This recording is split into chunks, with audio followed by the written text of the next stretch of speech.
o Typeform é a ferramenta que eu escolhi, porque ela tem um conector e é fácil de simular aqui novos registros e ter acesso já a esses dados aqui, basicamente, dentro do PyAirByte. Então é uma ferramenta de formulário, a gente vai responder aqui algumas coisinhas, vai criar a ingestão e vai ver esses dados aparecendo lá dentro do nosso DuckDB, não em tempo real, porque a gente precisa executar a nossa função, mas vai ver o quão simples é. Fechou? Para a gente poder utilizar essa fonte, não tem, novamente, tá, nenhum tipo de conteúdo ensinando a fazer isso. Precisei dar uma lida aqui na documentação, basicamente, e eu vou dizer assim, ó, o ponto mais importante é aqui, dentro dessa referência aqui que ele chama, quais são as informações, eu vou dizer assim, que a gente precisa. Então, essa estrutura aqui é aquele config que a gente fez no source lá, faker, mas aqui a gente vai fazer dentro do Typeform. Então, beleza, vamos voltar aqui para dentro do nosso VS Code. Vou começar aqui um novo arquivo, e nesse caso ele vai se chamar typeform.py. Show? A gente já tem aqui o nosso ambiente aqui dentro criado, e a gente vai fazer um import do airbyte as EB, AB, como a gente fez anteriormente, nenhuma novidade. Aqui ele já começou a entender um pouquinho melhor, né, o contexto, como que eu utilizo. Estou falando aqui do nosso Copilot. Nesse caso, é isso aqui mesmo, ó. A fonte é source typeform, e aqui a gente vai passar uma configuração. Essa configuração vem basicamente, deixa eu abrir aqui novamente, daqui, ó. Então a gente vai ter que passar as nossas credenciais, beleza? A minha credencial vai ser basicamente um dicionário lá dentro do Python, e lá dentro, o que que eu vou ter que passar? Eu não vou usar o alvo para isso, eu vou usar o token privado. Já fiz a geração antes da gente começar aqui no vídeo do token lá na plataforma, então isso é bem comum, dependendo da API que você vai utilizar para extrair dados, você vai ter lá um token para poder utilizar essa API, e é isso que eu vou fazer. E aqui embaixo ele tem um outro parâmetro importante, ó. Então eu posso filtrar com base em datas de início, legal. Talvez essa data de início é um campo que eu posso utilizar para fazer um processo incremental, legal. Mas eu posso ter um formulário específico que eu quero replicar, que é basicamente o que eu vou fazer. Então você está aqui, o tipo de autenticação, vou passar o token que foi criado. No momento que vocês forem visualizar esse vídeo, esse token não vai funcionar. E uma coisa legal, não cheguei a utilizar aqui, mas o próprio PyAirByte tem um módulo só de secrets, que é para a gente não expor dentro do código o token, a senha ou alguma informação sensível de acesso a algum sistema. Aqui, como a gente está fazendo mais didaticamente, para a gente ganhar até um pouquinho de tempo, não vou fazer a utilização, mas lembrem-se, tem lá dentro do Airbyte, dentro do PyAirByte, um módulo, uma função de secrets, justamente para a gente trabalhar e não expor dados sensíveis, ok? Então fechou, a gente vai voltar para cá.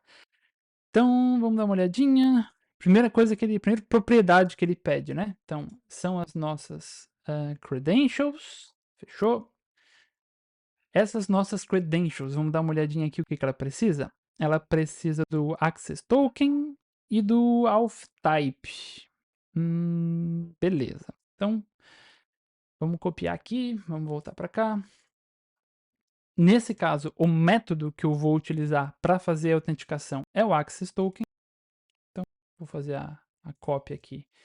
Vou colar aqui dentro. Além do meu auth type, o que que eu preciso? Eu preciso do meu, literalmente, do meu access token, que está aqui, ó.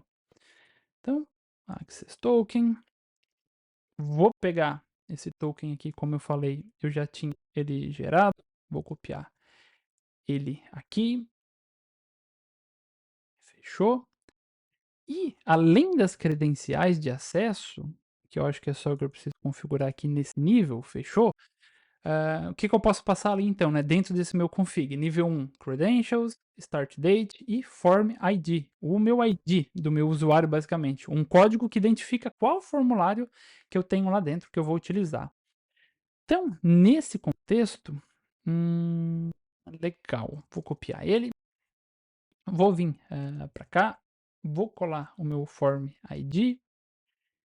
E aonde que eu consigo esse ID? No caso específico do Typeform, eu posso encontrar, acessando o meu formulário, no finalzinho aqui da URL, ele tem um código que representa esse ID.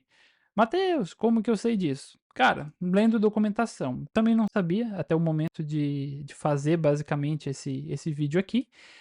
E aonde que eu encontrei isso? Na própria documentação do Airbyte, uma documentação bem rica, a gente tem aqui, ó, parâmetro, tal, tal, tal. Por exemplo, né? Deixa eu abrir nossa ferramenta aqui para dar um pouquinho de foco.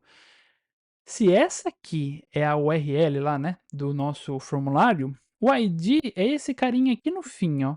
Beleza, foi daqui que eu peguei, e descobri basicamente qual que era o form ID que eu queria utilizar.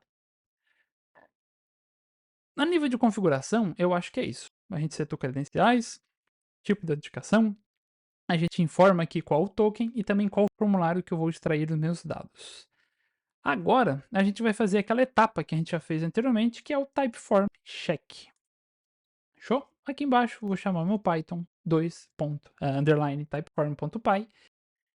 Vou executar. Novamente, primeira vez que ele está executando, ele vai fazer ali a instalação dos pacotes, dos códigos necessários para a gente poder utilizar e extrair toda essa lógica ali. Então percebam o quanto ele agiliza o nosso dia a dia, seja como engenheiro de dados, seja como analista de dados, seja como alguém que quer utilizar isso para alguma coisa. Na área de dados, obviamente, né.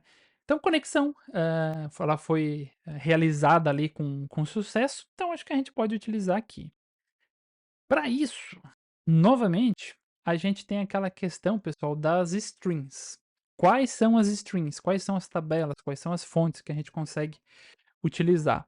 Nesse contexto aqui, são essas aqui, ó, 1, 2, 3, 4, 5, 6. Como eu tenho poucos dados, eu vou sincronizar todas até para mostrar como que isso se realiza, como que isso que acontece na prática, basicamente.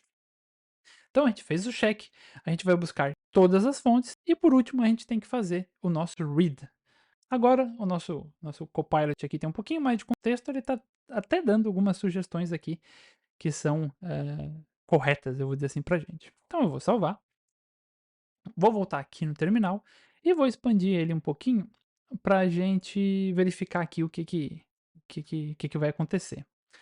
Então, beleza, ele disse que ele deu um erro, não pôde setar um lock no arquivo.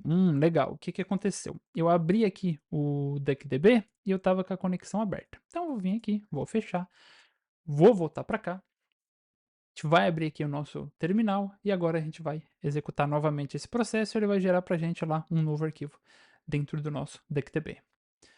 Então agora sim, ele está lendo ali uma quantidade de registros, a gente consegue configurar, pessoal, questões de paralelismo, quantos processos, quantos strings ele faz por vez, eu vou dizer assim, em paralelo. Então também tem algumas propriedades que a gente pode utilizar que vão dar um pouquinho de performance ou não, dependendo de onde a gente for utilizar o nosso Pyrebyte para fazer a extração. Então nesse caso ele comentou aqui, ó, que ele conseguiu fazer a escrita com sucesso dos registros e que o tempo total investido, né, realizado para isso, foram 6 segundos. Ok. Nesse cenário aqui, a gente vai agora fazer o seguinte, ó, vou voltar lá no nosso DuckDB. Dentro do main, olha que legal, eu não tenho mais apenas aquelas tabelas que a gente estava fazendo ali anteriormente. Então eu tenho aqui, ó, Workspace, Webhook, temas, respostas, imagens e formulários. Legal. Então ele foi lá, extraiu todos os dados daquele formulário e trouxe aqui pra gente, basicamente. Agora a gente vai utilizar aqui algumas features, eu vou dizer assim, do DuckDB, para a gente poder analisar esses dados aqui. Então, select, asterisco, from, e a gente vai dar uma olhada especificamente, pessoal, nas respostas.